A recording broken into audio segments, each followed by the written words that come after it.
Good morning on this Sunday, July 28th. A war of words in the checkout line at Publix leads to a he said, she said over race. After two recent scooter-related deaths, Atlanta's mayor says no more scooter permits for now. And why metro area residents are worried about cancer-causing toxins in the air where they live. Alexis, Phil, and Theron are all here. The debate and discussion begin right now. From the Fox 5 studios, the Georgia Gang starts now. It's the supermarket argument that sparked a racial firestorm, and it happened at a Publix in Mableton. Representative Erika Thomas accused a customer of verbally attacking her, and she claims he told her to, quote, go back to where she came from. The official police report, though, tells a different story. I saw her in the line first, right? In the express lane, right? This is police body cam video from the Publix. Eric Sparks is upset the woman has too many items in the express checkout lane and confronts her.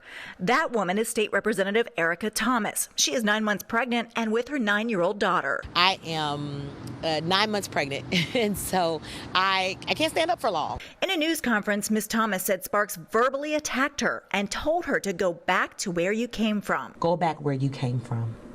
He said it right after he said, no, I know you people.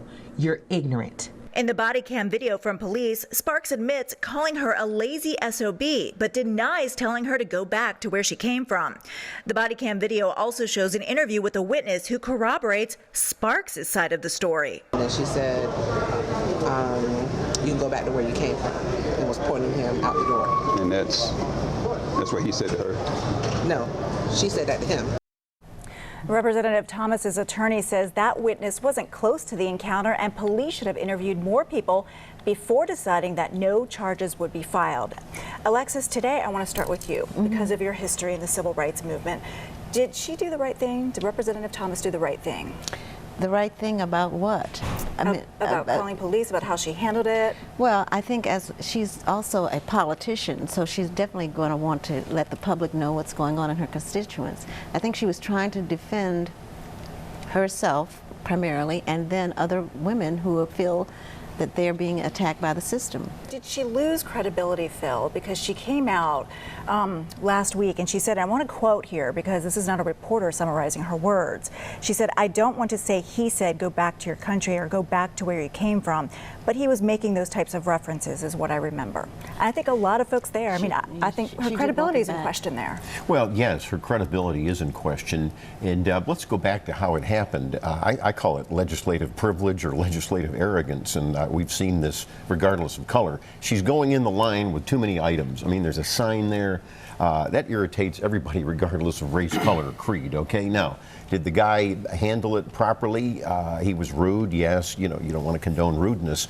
But Lori, to your point, I think that here she tries to backtrack a little bit and said, I really didn't say this go back business, and then she flips on that, so her credibility is shot. And plus, if you look at her social media accounts, this is not the first time that she has been very aggressive. Like on that video, she was shaking her finger at the man and following him.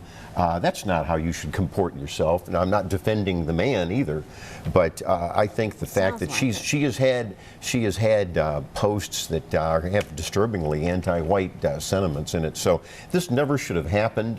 Both sides are at fault, but I really criticize her more. She's certainly not representing the people properly as a state representative. Theron, this blew up over something so trivial, right? I know Phil says, everybody gets mad at that, but it's, 15 items instead of 10 in the express checkout lane. But this goes to a much deeper issue here when it comes to race. Absolutely, and no one, no matter your race, your gender, where you're from, should receive the type of verbal abuse that Erika Thomas, State Representative Erika Thomas, received from this man. So let's not kind of gloss over the fact here, is that if you go to a grocery store and you decide to go through an express checkout lane, I think the facts also show that she had a daughter with her, so maybe her daughter was going to pay for maybe 5 or 6 of those items. No matter what, you should not receive the type of verbal abuse that she received. Now, what we do know that happened was that there was an unfortunate event between two citizens of Cobb County one gentleman decided to attack this woman verbally. No one should be called a lazy SOB. Now, do I think that she has lost credibility for going to the public and kind of escalating this? No, because at the end of the day, this gentleman decided to double down on his comments. And so had she did the press conference and all this was kind of alleged. And the one thing that we do see on the video is this, is that State Representative Erika Thomas is paying for her groceries. She's in a Publix. This man goes and talks to the authorities at Publix, goes outside, then comes back, and then we do see him with his hand motions. No sound could be heard, verbally abusing this state representative. And so, yes, it's a deeper issue because at the end of the day, you know, this is the type of thing that we all disagree on this show.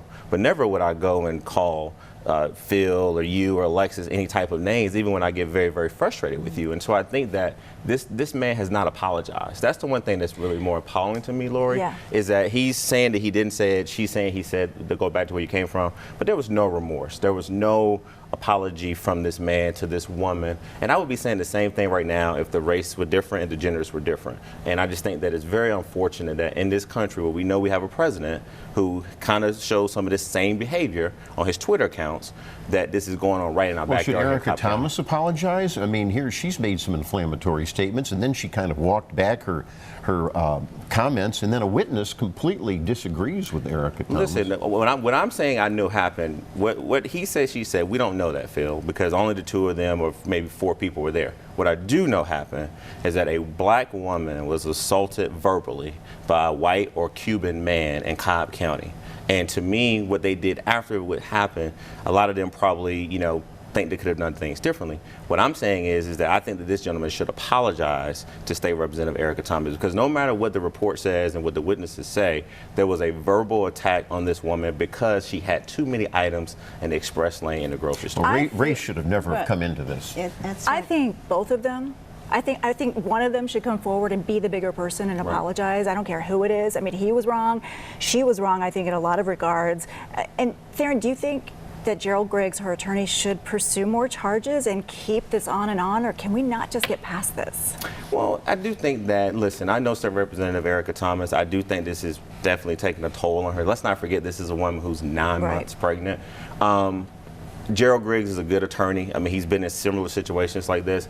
I think what should have happened, and I'm not a lawyer, be careful, but I do think that State Representative Erika Thomas should have hired a lawyer, and the lawyer should have went and investigated and maybe interviewed some of these employees at Publix, maybe even requested a police report or talked to the officer who reported. I think had the facts have been gathered a little bit more, then her case would have probably been stronger. But what we do not know, Lori, is because you don't have any audio on the tape, is what was said. But I do think you're right. One of them should try to be the bigger person. Gerald Griggs is going to have to see a legal pathway towards getting more charges. I think if he does not see that legal pathway, then I think this will go away. I think the police do the right thing. They said we're not going to do anything on this. Yep. All right, we'll move on. Well, in federal court this week, Judge Amy Totenberg is hearing testimony again that the state's voting machines should not be used in the upcoming municipal and county elections because they're not secure.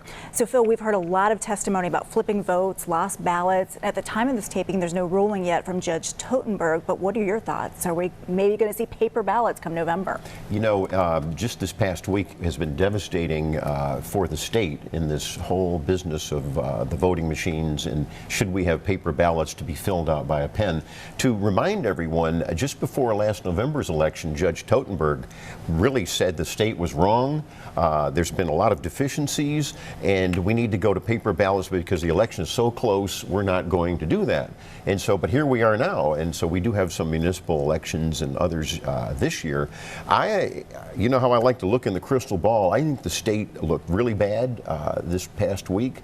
There were deficiencies. Now, I don't believe in these conspiracies that Stacey Abrams and others are fostering of suppression or anything like that, but there are deficiencies that have been not fixed by the Secretary of State's office. And the judge was very angry this past week. I think that the state is going to lose, and the judge may order paper ballots by pen.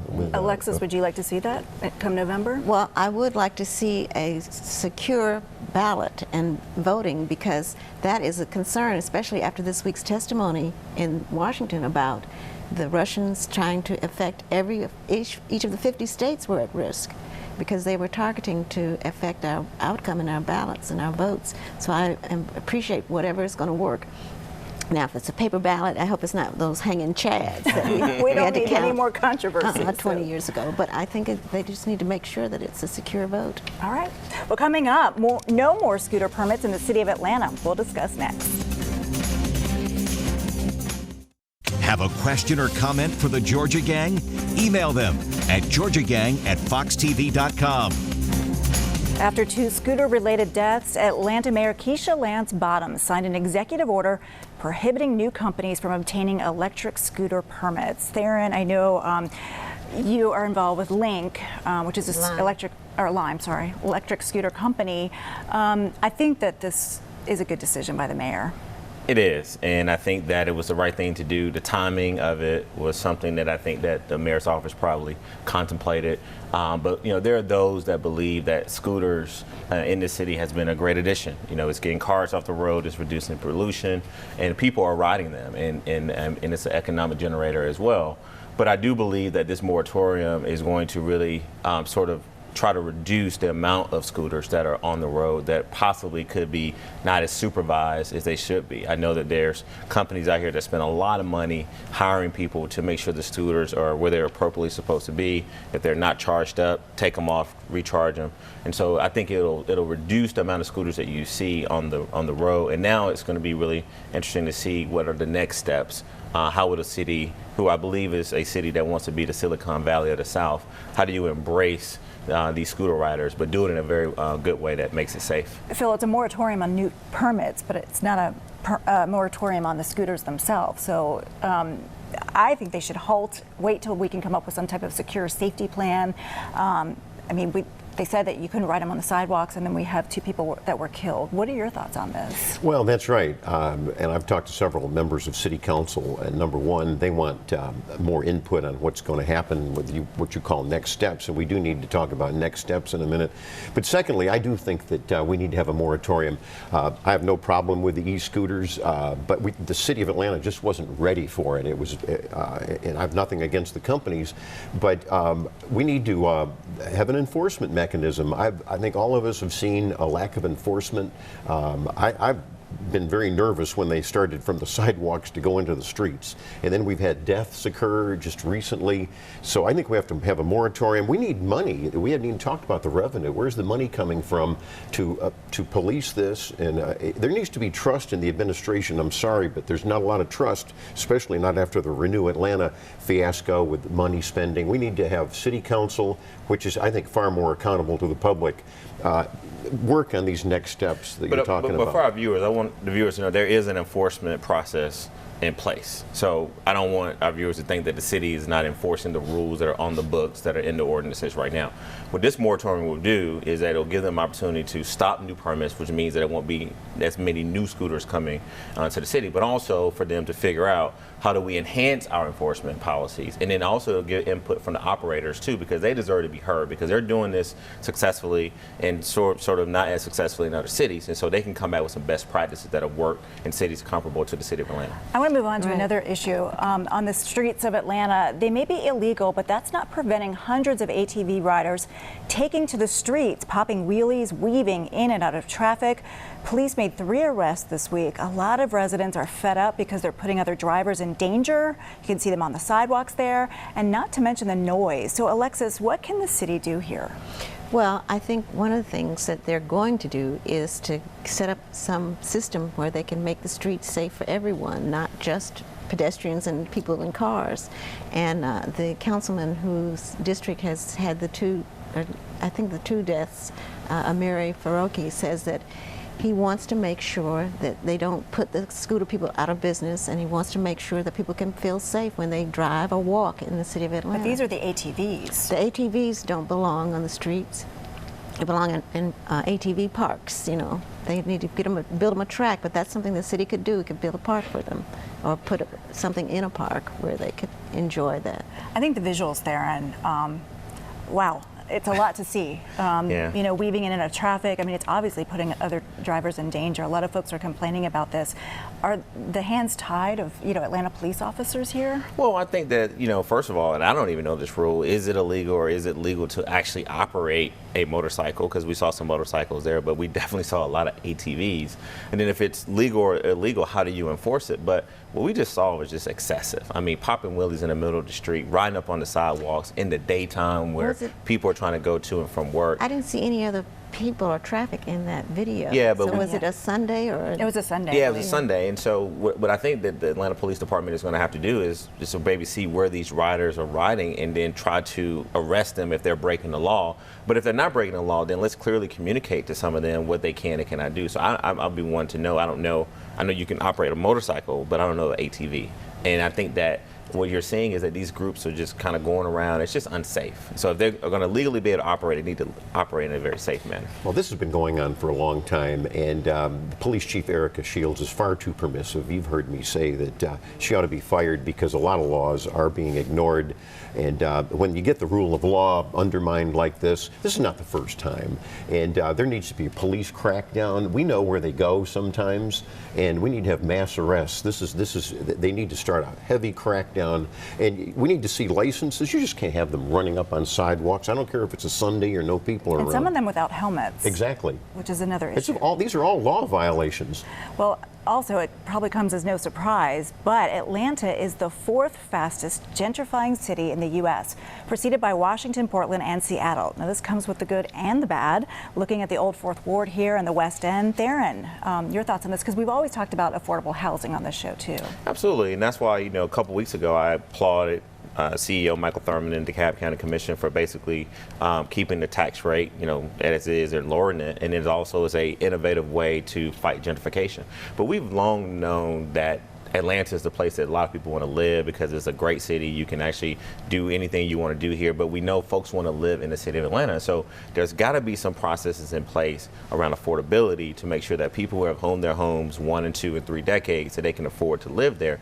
But let's not forget, there's a lot of folks who've moved out to the burbs now that the city has become more attractive for whatever different reason, are looking to go into some of these areas that have been regentrified for a very, very long time. And so I do think there's got to be a healthy balance there. Got to be quick, Phil. Did you use the words you wanted to fight gentrification? No, I did not say that. Okay, good, because I think gentrification can be a good thing. I understand preserving neighborhoods, but I also understand, I think we're all for renewing neighborhoods and upgrading them, and I don't think we need to be stopping that, especially in the old 4th Ward, which has been totally transformed. And what's wrong if white and black folks want to get together and renew a neighborhood? Let me make sure I'm all right, correct and then we'll wrap it up. It's because I want to protect the homeowners that are there currently. If people want to move in, that's fine. But when you start having people preying on areas and trying to, you know, well, no one's for preying. Yeah, we agree. Yeah. Okay, we're going to move on there. So lots more to discuss. Coming up, health concerns over air quality near plants that sterilize medical equipment in Smyrna and Covington. That's coming up. Join the discussion on the Georgia Gang Facebook page and watch past episodes on the Georgia Gang YouTube channel. Some incredible reporting from WebMD and Georgia Health News' Andy Miller has led some homeowners in Smyrna and Covington to fight back against companies that release a cancer-causing agent into the air. Now, the companies sterilize medical equipment and release ethylene oxide, which the EPA has now classified as a chemical that definitely causes cancer. The question is, what is the state's Environmental Protection Division doing to protect residents? No plans to do any air testing, Phil? No plans to talk to residents? I mean, what are they going to do? Well, this is a shocker, and the state certainly has fallen down, and we don't want to see, obviously, rising cancer rates in Smyrna or anywhere else. I do think the federal EPA finally came through and blew the whistle here, which is good. But and actually, I'm going to praise media reporting on this, too. Yes, they did a great job. Yeah. Alexis, if you were to live in one of these areas, I mean, yeah, you'd be scared to death. You really would be. And fearful for your family, your children, and all of that. That exposure could be deadly. I want to see a state EPD news conference on this and next steps. Yeah, and I think the thing is that this is terrible. I mean, to have this going on, I think State Senator Jen Jordan has stepped in. But also one of the things that was interesting to me, Lori, when you talk about, you know, what the EPD should do, is that they also reference that it's an issue of equipment and funding. And so beyond that press conference, I know that the governor and other persons are basically trying to figure out how can you give them, because it should be sort of a price tag that's too big to make sure that people can live in a healthy environment in Georgia. So if it's funding, if it's equipment, let's try to fix it and get it, get it fixed. Absolutely. Well, also in Cobb County, the AGC is reporting that Cobb County Sheriff Neil Warren is being investigated by the State Ethics Commission for an annual fundraiser he holds for his campaign and the Cobb Youth Museum. Now, lots of questions here. Perhaps some sloppy accounting, Theron?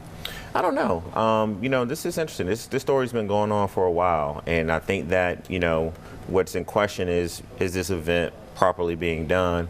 It's an ongoing investigation, so you'll be shocked to hear me say that's not rush to judgment. I'm this good Cobb County sheriff who Phil knows I had a little run-in with when we went up there, and not a bad run-in, just a little disagreement on a political issue. Yeah, I'm glad you defended me. But what it shows is that now people who are in these campaigns, and not only people who are seeking office for the first time, but current elected officials, you got to triple check to make sure that what you're doing is going to pass the smell test, and I think we just kind of got to wait and see. And Phil, this wasn't a complaint that was filed. I mean, this was, I call it the Ethics Commission. I know it's got that other name, but well, I call it a political hit, and that's what Theron forgot to tell everybody. This is a political season. The Democrats see an opening in Cobb County. They want to flip some seats, including the sheriff's seat. Sheriff Warren's been a sheriff of the year. His CPA says, and let's hope that the CPA is right, that everything is in order. He does this corn boiling as a charity every year. I think the fact that this came out right after he announced he's going to be wants to run for re-election, that doesn't pass the smell test. The Democrats are trying to throw gasoline on the fire. It's called opposition and that's fine. But and the AJC was complicit. This never belonged on the front page of the AJC. Maybe a little bit on the Metro section. So it's a political hit by the liberal AJC and the Democrats. So I'm going to say what you would say, Phil. I know he's your friend, because anytime that Lexus and I have you gone to this corn bowling? Yeah, and have you gone? I didn't go this year. And there's nothing wrong with defending your friends on the show. I was going to give a check to the museum, but I hope you're not opposed to that. But I think what's a little disingenuous is that when myself and others on the panel have said that some of the investigation had some political meat behind it, maybe it was political, you denounced that. So now to kind of say that this investigation is only happening because he's a Republican sheriff in a Democratic county right around his re-election. That's my opinion. I truly believe it. Yeah, well, I think it sounds a lot slippery to me when they talk to the folks at the Children's Museum. They would ask him, I don't know. Well, his big check of $10,000 that they never got. I think it was selective reporting when the CPA says everything seems to be in order, but it was a political hit. The timing, you laugh at the timing. Yeah, it was. Well, that's what happens in these. That's what happens, right? All right, and we'll wrap it there because we've got to get to winners and losers next. Time now for the week's winners and losers. All right, Theron, let's start with you. All right, great. My first winner is going to be Tricia C.K. Hoffer, who became the president of the National Bar Association. So I want to give her a big congrats. The next winner is going to be Dawn Alford, and we know her. She was a disability advocate who passed away this week. So the governor sent out a tweet and recognized her for her long commitment and dedicating her life to the betterment of disabled Georgians. She was always at the Capitol. Yeah, always at the Capitol, and she's definitely going to be missed. And then my next winner is going to be a gentleman named Quincy Reed. Randy Travis from Fox 5 IT Investigation did this amazing story. Quincy Reed was basically feeding a group of abandoned dogs in Covington and ended up going to jail for doing so. And the Newton County DA's office, after they learned about Randy's story, and basically this man was, arrested for doing something that he thought was right, the DA in DeKalb County dropped all the charges. And so definitely my loser is going to be the Newton County Sheriff's Office for putting Quincy Reed in jail for, I think, up to 2 weeks. His wife was so distraught. He has children. And so, but the one thing I want to commend Quincy on is that when he came out of jail, he didn't seem angry. He wasn't upset. He said he felt that he did the right thing by feeding these dogs. Unfortunately, 2 of them died. 2 of them survived, and so I definitely want to commend Quincy for his outstanding service. And the winner there is also Randy Travis for bringing it to light. Yeah. Phil. Right. Well, my winner is going to be Georgia Congressman Doug Collins. He was fantastic during the questioning this past week of this really old, tired, manipulated special prosecutor Robert Mueller, just bled around the nose by his left-wing staff there. The president was the winner. Mueller had to admit that there was no Russia conspiracy during the election. He admitted that. I've thought of you, Alexis. And also, I've got another winner, District Attorney Meg Heap over in the Chatham area, Savannah. She was named the DA of the Year. She especially has distinguished herself by going after the criminal gangs that are plaguing us. And we saw gangs being mentioned this week in the news. Right. All right, Alexis. Okay, I'm going to salute Jerome Russell, Michael Russell, and Sister Donata Russell Ross. They're winners this week for carrying on their father's legacy of they had a big celebration representing $22.3 million renovation and reopening of 210 affordable housing units, which was a hallmark of his work while he was alive. So they're to be congratulated. Also, I want to congratulate my friend Sherry Frank. She's published a memoir. She's a longtime Southeast Director of the American Jewish Committee, and in this, in her role, she had so much activity and support and leadership for women's rights, for interreligious, interfaith activity, and she, along with John Lewis, formed the Black Jewish Coalition, which has done a lot of good things for the community. So congratulations, and I'm jealous. A lot of history in that book. It's called A Passion to Serve. That's great. All right, well, my winner this week is Spencer Carradine. He's a Douglas County firefighter who didn't realize that he was red-green colorblind. And so one of his colleagues kind of suspected it. And so they raised some money and they got him special glasses, and they had a huge American flag on a fire truck outside. And when you see his face, when you hear him, and there's tears because he sees the flag in big, bold colors for the first time. It's really emotional, really great. So that's all for this week. Thank you so much for joining us, and we'll see you again next week. The opinions expressed in this broadcast are those of the panelists appearing in this program.